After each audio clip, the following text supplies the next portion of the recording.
Abra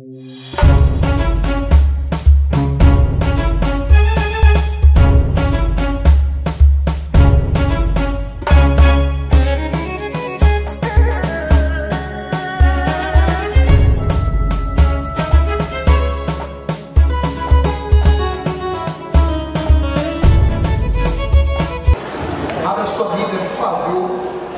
Atos dos Apóstolos, capítulo 15, a partir do versículo 1.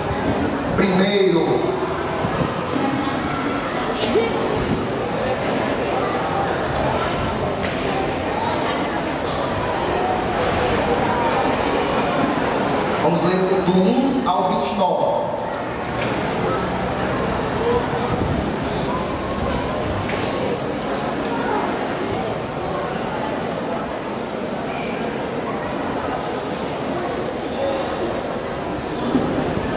Amém? Vamos se encontrar?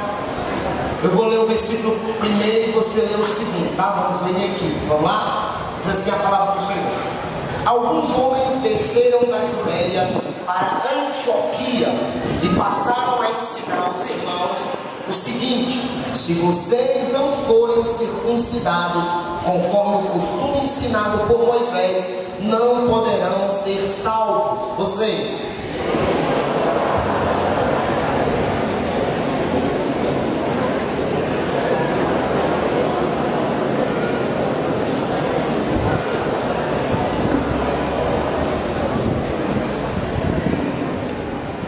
A igreja os enviou, e ao passarem pela Fenícia e por Samaria, contaram como os gentios tinham se convertido, e essas notícias alegravam muito a todos os irmãos. Vocês.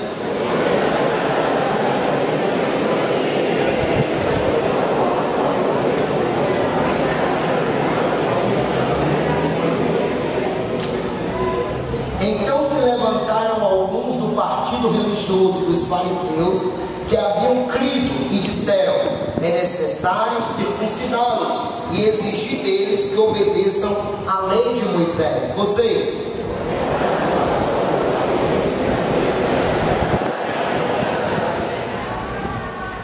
Depois de muita discussão, Pedro levantou-se e dirigiu-se a eles, dizendo: irmãos, vocês sabem que há muito tempo Deus me escolheu dentre vocês para que os gentios ouvissem de meus lábios a mensagem do Evangelho e crescem.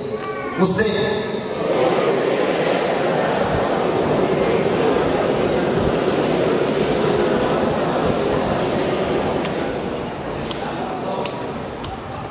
Ele não fez distinção alguma entre nós e eles, visto que purificou os seus corações pela fé. Vocês.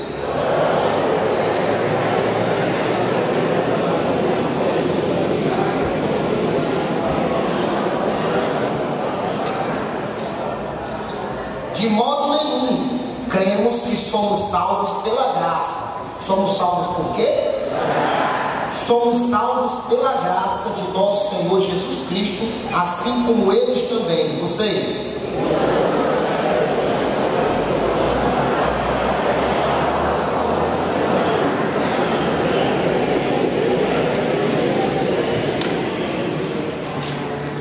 Quando terminaram de falar, Tiago tomou a palavra e disse: irmãos, ouçam-me. Vocês.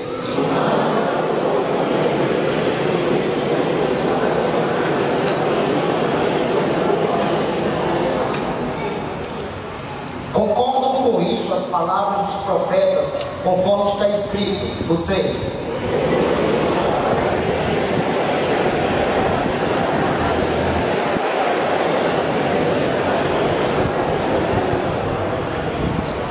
Para que o restante dos homens busque o Senhor, e todos os gentios sobre os quais tem sido invocado o meu nome, diz o Senhor, que faz estas coisas. Vocês. Portanto, julgo que não devemos pôr dificuldades aos gentios que estão se convertendo a Deus. Vocês.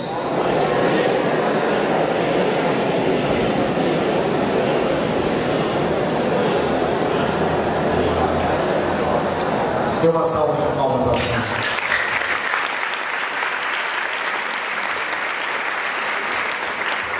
Nós já estamos chegando no final do livro de Atos dos Apóstolos, né? E nós vemos aqui que a igreja, ela já tomou corpo. Nessa época, a igreja do Senhor Jesus não era mais uma reuniãozinha acontecendo numa garagem, numa casa. A igreja não era mais uma reuniãozinha acontecendo nos lugares escondidos. A igreja havia crescido e crescido muito. Ela já estava se espalhando em várias cidades da Ásia Menor. Então a igreja, ao crescer, ela passou a ter necessidade de ter uma doutrina unificada, de ter um ensinamento único para que todos os cristãos, em todos os lugares ali na Ásia Menor, pudessem seguir aqueles princípios e viver em obediência à palavra de Deus. O que acontecia naquela época era que, como a igreja era muito grande e os apóstolos não davam conta de estar em todos os lugares ao mesmo tempo, começaram que alguns irmãos inventarem doutrinas baseadas naquilo que eles achavam. Esse grupo de crentes que eram da sinagoga dos fariseus, né? Os fariseus é uma espécie de ramificação ou uma seita do judaísmo, é um grupo de dentro do judaísmo. É mais ou menos como se fosse assim, existem os evangélicos, né? Existem várias denominações evangélicas.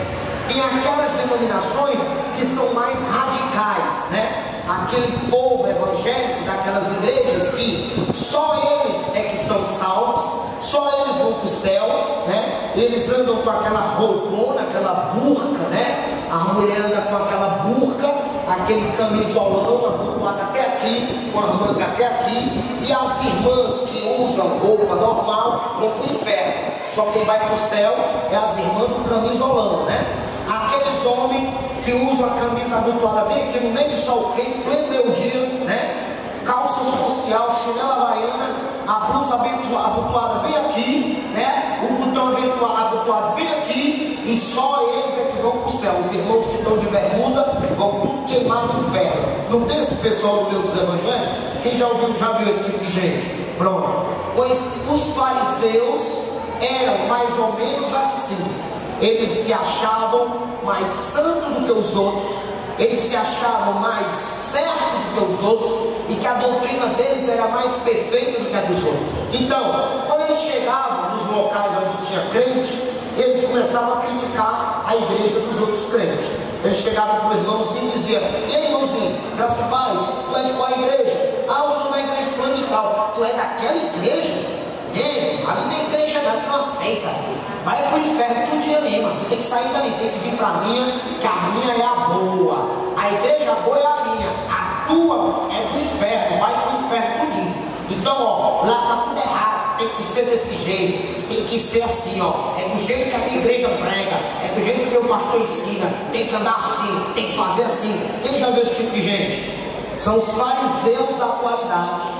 São os fariseus dos dias atuais, amém? Então os fariseus chegaram lá na igreja do apóstolo Paulo, lá nos discípulos do apóstolo Paulo, e começaram a envenenar o discípulo, dizendo: rapaz, o teu pastor está pregando errado, o apóstolo Paulo está ensinando errado, tu tem que circuncidar, senão tu não vai para o céu. A salvação é através da circuncisão, né? E o que é a circuncisão? Para quem não sabe, é a mesma coisa da operação da fimose, né? Quem sabe o que é a operação da fimose?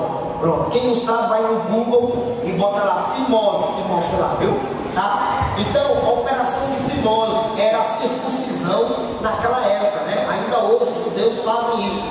E o Senhor Jesus, em nenhum momento, o Senhor Jesus em nenhum momento falou da necessidade do seu povo circuncidar para poder ir para o céu. Não existia isso.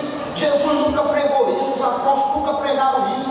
Mas esses falsos crentes que viviam no meio dos crentes da época de Paulo, envenenando a cabeça dos irmãos, estavam distorcendo a palavra, estavam distorcendo os ensinamentos corretos do Senhor Jesus. E aí o que acontecia?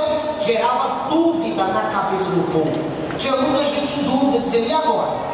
Eu acredito no que o apóstolo Paulo pregou, ou eu acredito no que esse irmão está falando? E agora?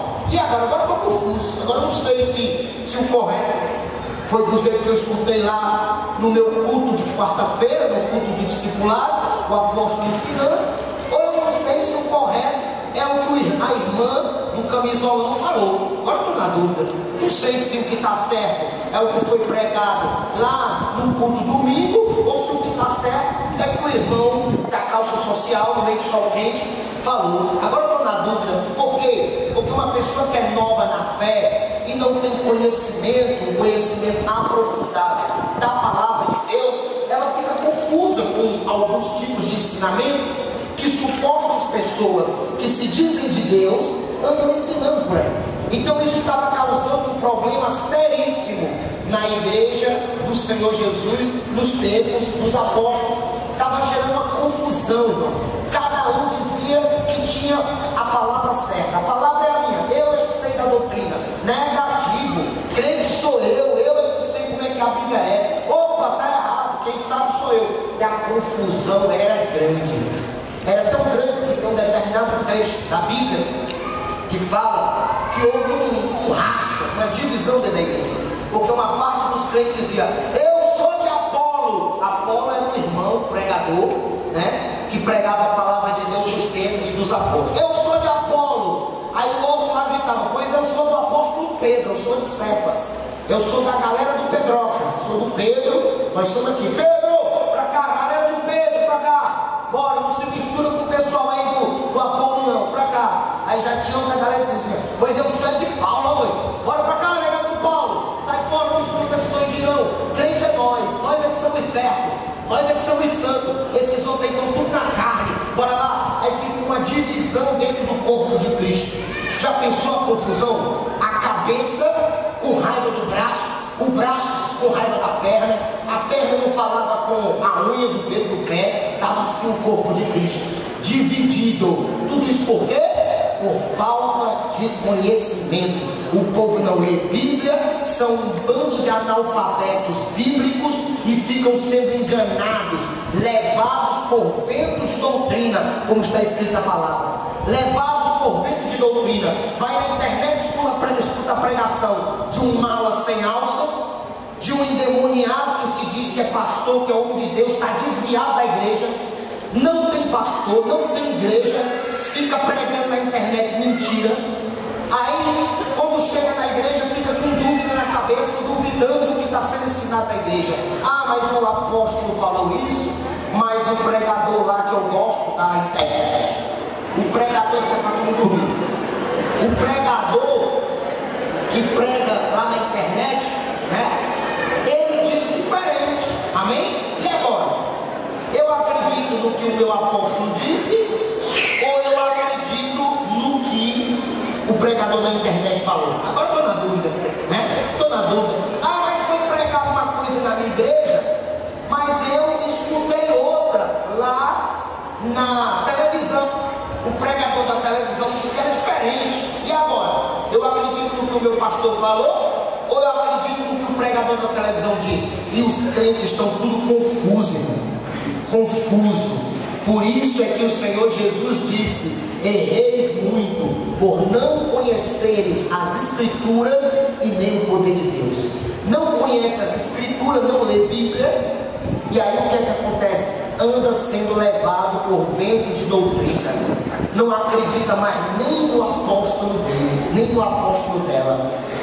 Não sei, eu estou confuso agora, né? Assim estava a igreja nos tempos de Paulo. E aí o que foi que aconteceu? Quando esses endemoniados chegaram lá, dizendo: pessoal, é o seguinte, ó, Paulo está errado, não é assim não, ó. Vocês têm que cortar o negócio, o bigolim. Tem que cortar o bigolim. Se não cortar o bigolim, não vai para o céu. Aí complicou, porque tinha irmão que não tinha quase nada. Se cortar, você lascava tudo, né? Aí o irmão disse: agora pronto, agora que eu não vou para o céu mesmo, vai cortar o quê?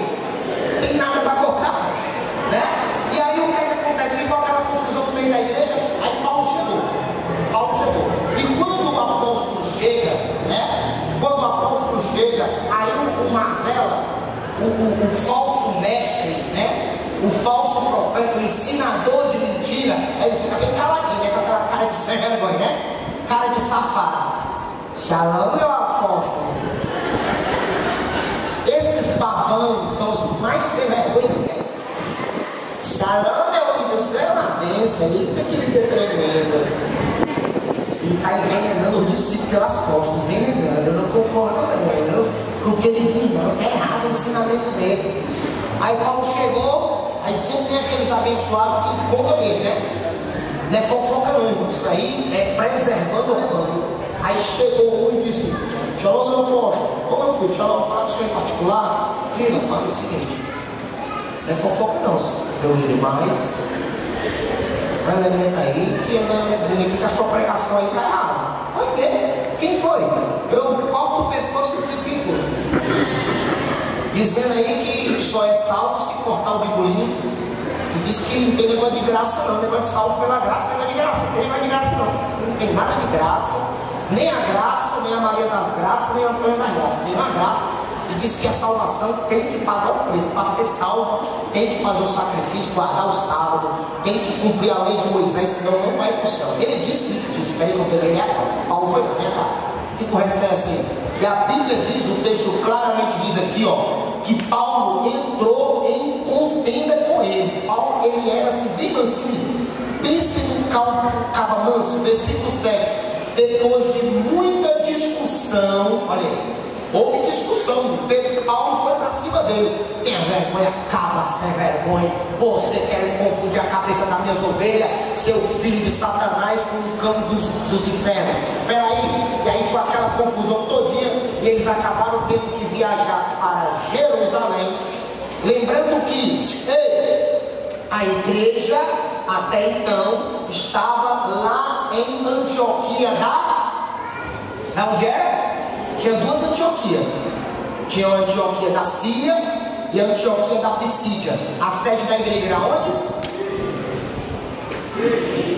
Da Síria. Muito bem, aplauda ao Senhor. Vamos aprender aqui. Até Jerusalém. Quando chegaram lá em Jerusalém, foram levar o caso para a liderança máxima da igreja. Lá estava reunido o apóstolo Pedro, estava reunido João, estava reunido Tiago, né? Tiago o menor, Tiago filho de Alfeu, né? Porque o Tiago o maior já tinha sido morto, né? Tinha sido assassinado pelo rei Herodes, né? Então o Tiago o menor é que estava presidindo, liderando a reunião, amém? Tiago o menor, Tiago filho de Alfeu, foi o que eu tive o prazer, a honra de visitar o túmulo dele lá em Jerusalém. Muito forte, muito tremendo. Você está a poucos metros do túmulo do apóstolo Tiago, amém? É muito forte. O vídeo está lá no meu canal, no canal AP Neoclassiano, amém? Quem ainda não olhou, vai lá, olhe, né? Dê o like, o sininho, compartilha, chama mais seguidores para a gente chegar em 1000, tá? Nós estamos em 700 e alguma coisa, deu uma aumentadinha, queremos chegar em 1000. Então me ajude para a gente colocar 1000, né? Na verdade eu quero chegar, eu quero vencer o Whindersson Nunes, mas devagarzinho, né? Devagarzinho chega lá. Então vou mostrar isso aí para vocês. Então, na reunião, Paulo chegou e abriu o verbo. Ó, está acontecendo o seguinte: tem um bocado de mazeroso lá, que foram para lá dizendo que foi irmão, vocês que mandaram, e eles estão lá envenenando a cabeça do meu povo, estão envenenando a cabeça do meu discípulo, fazendo a cabeça deles, dizendo que eles não vão ser salvos pela graça do Senhor Jesus, que para eles ser salvos eles têm que se tornar judeu, tem que seguir a lei de Moisés, tem que cortar o bigolinho, que é a circuncisão, né? Tem que fazer a circuncisão, e isso tudo é heresia. O que é heresia? Ei, heresia é um ensinamento que está fora da Bíblia, um ensinamento que não tem respaldo bíblico. O nome disso é heresia, amém? Então qualquer pessoa que chegar falando alguma coisa para você a respeito da Bíblia e ele não puder provar, é herético, heresia, né? É chamado herético, né? Chegou alguém para você, rapaz, não é assim não, mas é assim. Quando ele mostra na Bíblia e me prova que o que tu está dizendo é verdade. Não, é porque eu escutei o pastor dizendo, eu escutei o pregador da televisão. Que negócio de pregador de televisão, meu irmão? Tem que estar aqui dentro. Não importa quem é o pregador, pode ser quem for, se a mensagem desse pregador não tiver de acordo com o que está escrito no livro sagrado, é mentira do diabo, é heresia, amém? É heresia. A palavra do Senhor é a autoridade absoluta. Não existe revelação fora da Bíblia. Não existe alguém chegar e dizer assim: olha, a Bíblia está dizendo isso, mas eu recebi uma revelação de Deus. Eita, glórias! Eu recebi uma revelação agora dizendo que não é do jeito que a Bíblia disse, não. É desse jeito. Pois pode repreender que esse cara está endemoniado. Quem te revelou foi Satanás, seu filho da mentira. Porque você está querendo tirar a credibilidade da palavra. Quem está entendendo, aplauda Jesus.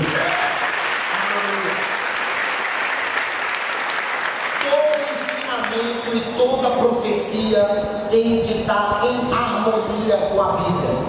A Bíblia é a autoridade absoluta. Eu disse o quê?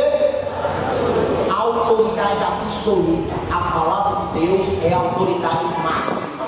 Ninguém está acima da palavra. Ninguém. Nem apóstolo, nem bispo, nem pastor, nem papa, nem querubim, nem serafim, nem surubim. Ninguém está acima da palavra. Amém? Ela é a autoridade máxima. Então, voltando para cá, nessa situação, o concílio se reuniu. O que é o concílio?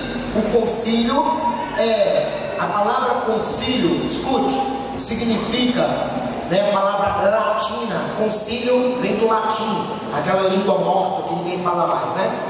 A palavra concílio significa assembleia, ajuntamento, ou seja, uma reunião de várias pessoas para tratar de um determinado assunto.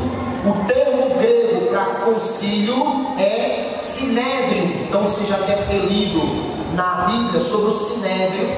O sinédrio foi aquela reunião que foi formada para julgar Jesus. Quem lembra? Jesus foi preso, levado para a casa do sumo sacerdote Caifás, e lá se reuniu o sinédrio para decidir o que iam fazer com Jesus. Pois sinédrio é uma palavra grega que também significa ajuntamento. E a palavra hebraica para concílio é Knesset. Amém? Knesset. Palavra hebraica, ou Knesset. Amém? Essa palavra Knesset significa a mesma coisa, um ajuntamento, uma reunião solene, uma assembleia para tratar de determinados assuntos. Ainda hoje existe o concílio ou o sinédrio ou o Knesset, que é o parlamento israelense, aonde os líderes de Israel decidem o destino da nação. São 120 líderes, são eleitos pelo povo, são como se fossem políticos, né? São 120 eleitos pelo povo para decidirem o futuro da nação. Muito bem, então houve um sinédrio, ou houve uma assembleia, uma reunião, um concílio. E nessa reunião estavam os cabeças da igreja, os líderes, os anciãos ou presbíteros.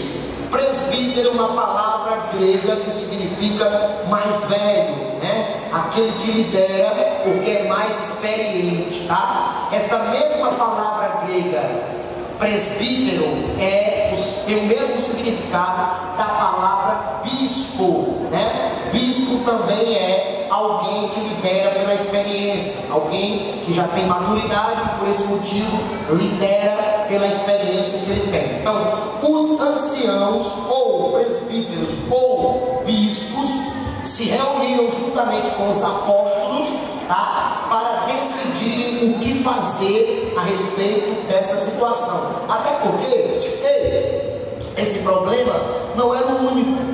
Estava acontecendo em várias igrejas, Vários problemas estavam surgindo pelo fato de não haver uma determinação do que podia e o que não podia. Ficavam todos doidos sem saber, É que nem uma igreja que nem a nossa, que todo domingo, para a glória de Deus, tem pessoas aceitando a Jesus, mas essas pessoas não recebem o ensinamento. Não tem a palestra, seja bem-vinda ao reino, para a pessoa poder entender mais ou menos o que ela está fazendo aqui. Não tem pré-encontro para preparar a pessoa para se batizar, não tem encontro com Deus, não tem ensinamento, não tem escola de líder, não tem nada. Então é lógico que uma pessoa dessa não vai saber o que é ser crente. Como é que ele vai entender o que ele fez se ele não é ensinado, né? A palavra do Senhor diz: como crerão se não há quem pregue? Então tem que ter alguém ensinando, para que o novo convertido, ou para que o crente saiba o que é certo, o que é errado, o que pode, o que não pode, amém?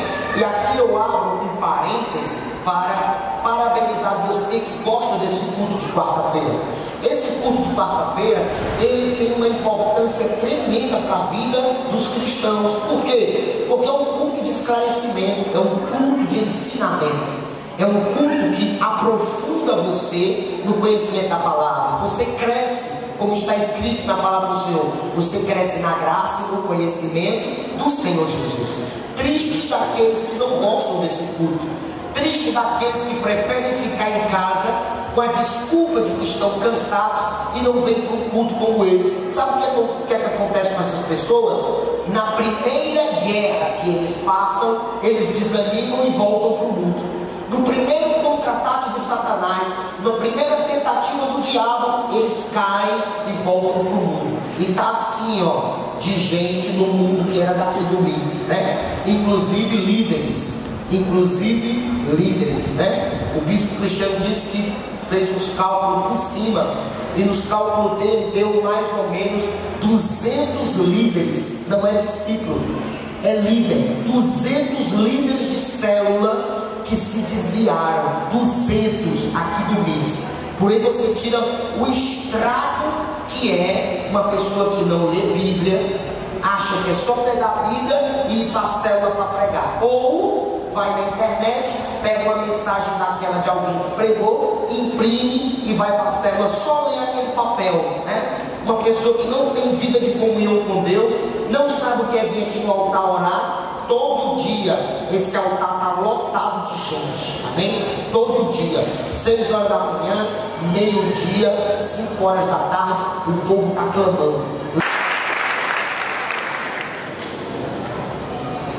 Então, muito bem, meus queridos, como eu estava dizendo para vocês, como podemos perceber, o problema surgiu na atividade missionária, no avanço da igreja, quando a igreja começou a crescer, amém? A essência da pregação missionária e a postura evangélica sobre as pessoas chegam a gerar dúvida a respeito da salvação. As pessoas queriam ser salvas e elas queriam aprender o que fazer para ser salvas. Elas queriam aprender, elas queriam ser ensinadas, amém? E aí o que foi que aconteceu?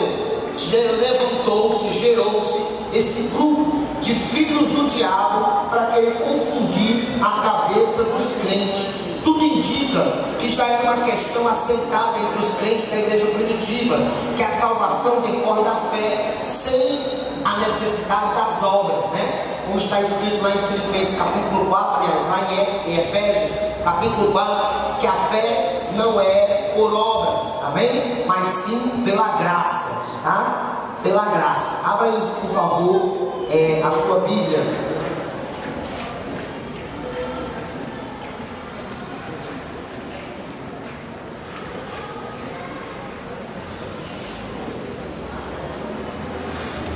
Abra aí a sua Bíblia em Tito capítulo 3, versículo 5.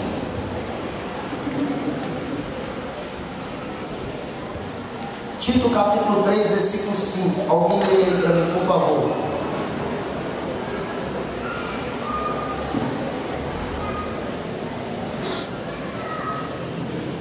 Olha aí.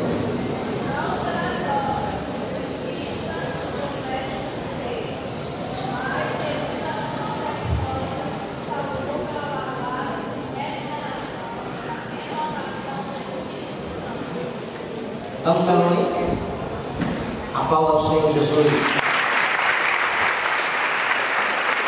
Agora abre em Efésios capítulo 2, versículo 8. Efésios 2, 8. Alguém lê para mim aí, Biel, em nome de Jesus.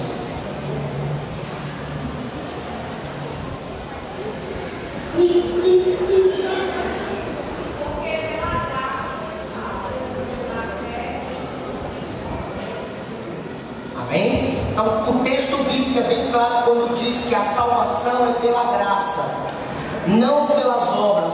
Por que Bíblia está querendo dizer com isso? Que a salvação é um presente. A salvação é o quê? É um presente de Deus para você. Não é por mérito humano. Nada que você faça te concederá salvação. Você não tem condições de adquirir salvação por meios próprios. Não adianta você fazer caridade pensando em ir para o céu. Eu vou dar esmola para mim ir para o céu. Não funciona assim. Eu vou ser uma boa pessoa para mim ir para o céu. Não funciona assim. Eu vou andar bem direitinho, eu vou obedecer a palavra de Deus para poder ir para o céu. Não funciona assim. Amém? Você deve fazer boas obras, não para ir para o céu, mas porque você já é do céu. Então, cada pessoa tem uma característica. Quem é africano tem uma característica. Quem é alemão tem uma característica. Quem é brasileiro tem outra característica. E quem é do céu tem também uma característica específica. Quem é do céu faz o bem para o próximo. Quem é do céu anda em obediência à palavra de Deus. Quem é do céu vive em santidade. Quem é do céu não mente. Não trata-se de um esforço para ir para o céu. Trata-se de um comportamento de alguém que já é do céu. Só quem é do céu aplauda Jesus. Aleluia. Glória a Deus. Amém? Então, Paulo estava combatendo essa heresia. Porque os judaizantes, quem eram os judaizantes? Era um grupo de pessoas que se diziam crentes, mas queriam infiltrar a religião judaica dentro da igreja de Jesus.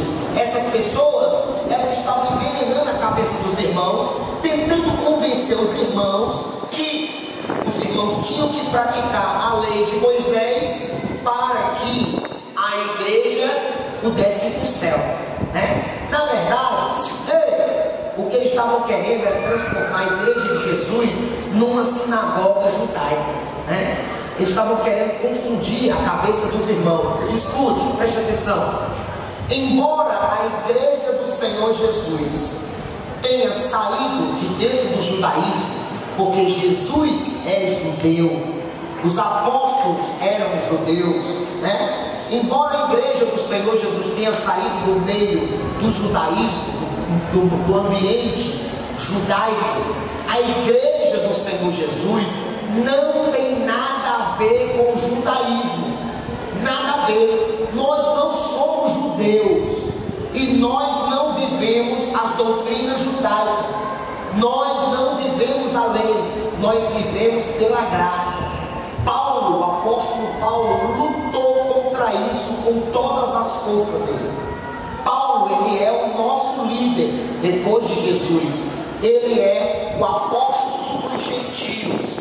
Eu já expliquei para você que gentio são os povos que não fazem parte de Israel. Quem não é descendente de judeu e nem nasceu em Israel é gentio. E os gentios são liderados por esse grande homem de Deus chamado apóstolo Paulo. E o apóstolo Paulo sofreu, apanhou, brigou e foi morto para que nós, crentes gentios, tivéssemos a liberdade de sermos salvos pela graça e não pela lei. E o diabo quer nos manter aprisionados, acorrentados na lei. Como disse Paulo, a lei não liberta ninguém. A lei não liberta.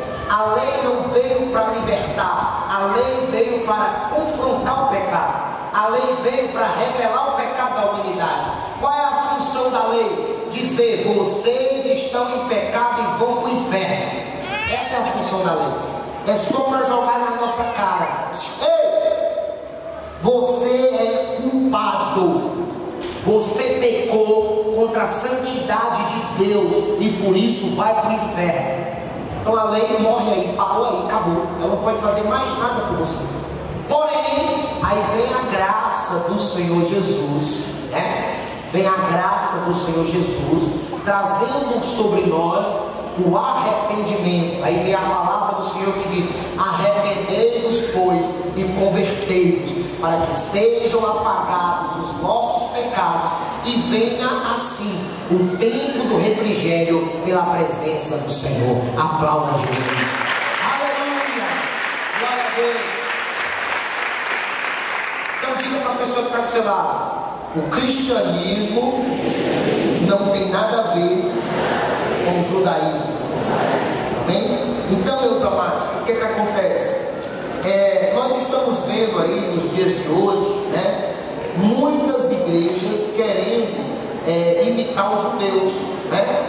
Muitas igrejas querendo imitar os judeus, né? Nós estamos vendo aí igrejas praticando os ritos judaicos, né? Igrejas celebrando festas judaicas, tá? Você celebrar, escute, uma festa judaica, uma festa bíblica judaica na igreja, como uma forma de homenagear Israel, homenagear os judeus que são nossos irmãos, né? Amém, glória a Deus. Agora, você instituir, escute, você estabelecer as festas judaicas como doutrina da igreja de Jesus, isso é heresia. Isso é heresia, porque a palavra do Senhor diz que aquele que quer viver pela lei e tropeçar num tio da lei será maldito, amaldiçoado por toda a lei. Então, ou você se torna judeu de vez, ou então, meu irmão, se aquete. Não fique com o negócio de metade judeu, metade cristão. Irmão, isso aí é um perigo, porque se você começar a praticar os ritos da lei e tropeçar em uma vírgulazinha da lei, você será amaldiçoado por toda a lei. É o que está escrito na palavra. Então, nós precisamos entender que nós somos cristãos. Cristãos gentios. Nada temos a ver com a doutrina e a religião judaica. Agora, amamos Israel, amamos Jerusalém, cremos e entendemos que há uma promessa de Deus para aquele povo, né? Existem alguns símbolos judaicos que eles têm um significado profético no cristianismo. Por exemplo, a menorá, esse candelabro de 7 braços. Esse símbolo é um símbolo judaico. Ele representa a luz que iluminava o templo. O templo era iluminado por esse candelabro, amém? Havia 7 lâmpadas, lamparinas de azeite de oliva que ficavam acesas dentro do templo para iluminar o templo. No Apocalipse, a Bíblia diz que esse símbolo representa Jesus Cristo como a luz do mundo.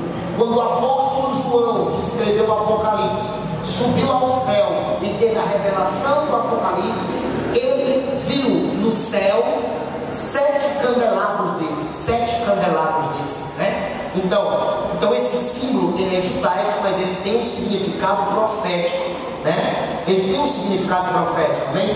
A pedra do sacerdote, o peitoral do sacerdote, as 12 pedrinhas do sacerdote, é um símbolo judaico, porém tem um significado cristão. Por quê? Porque assim como as 12 pedras representam as 12 tribos de Israel, as 12 pedras também representam os 12 apóstolos, né? Os 12 apóstolos de Jesus. Então já remete para o cristianismo. Então existem algumas coisas, tá, que são do judaísmo, mas tem um significado profético no cristianismo. Porém, isso não significa dizer que nós vamos agora criar aqui uma igreja judaizada, uma igreja misturada com os rituais judaicos. De jeito nenhum, isso é heresia. Amém? Heresia. Amar Israel? Sim. Amar Jerusalém? Sim. Se tornar judeu? Não. Até porque, por mais que você quisesse ser um judeu, você não poderia, porque só é judeu quem nasceu de um ventre de uma judia, ou então tem descendência judaica, né? Quem não tem descendência judaica, descendência direta, não é o teu trisavô. Aí eu sou judeu, porque o meu sobrenome tem fulano, e aí o meu avô, não, você está mais para gentil do que para judeu, né? Então não confunda as coisas. Voltando para cá, muito bem, glória a Deus. Paulo e Pedro, em vista da experiência recente que tiveram em evangelizar os gentios, falavam a mesma linguagem e centralizavam na pregação do Cristo ressurreto a salvação dos povos não judeus através da graça. Amém?